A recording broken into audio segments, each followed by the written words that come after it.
Bir gün bakar, sahabenin genç simalarından biri olan Muaz İbni Cebel oturmuş bir yerde ağlıyor. Dönem peygamberin sonrası dönemdir. Hazreti Ömer'dir o gün hilafette.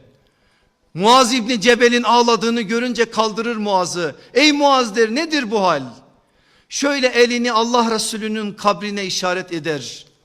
Şu kabirde yatan var ya Ömer, bir gün bana şöyle dedi. Eğer amellerinin içerisine riya katarsan ey Muaz, şirk bulaştırmışsındır amellerine ve o amellere Allah asla tenezzül etmeyecektir. Bu aklıma gelince gözümdeki yaşa hakim olamadım diyor. Bu öyle bir şey ki insanın ayağını kaydıran bir şey. Allah Resulü sallallahu aleyhi ve sellem onun için iki şeye karşı sizi uyarırım diyor.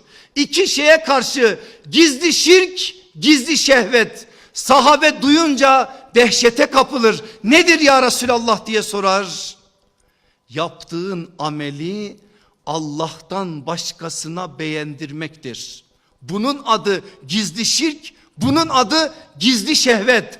Yaptığın işi Allah'tan başkasına beğendirmek.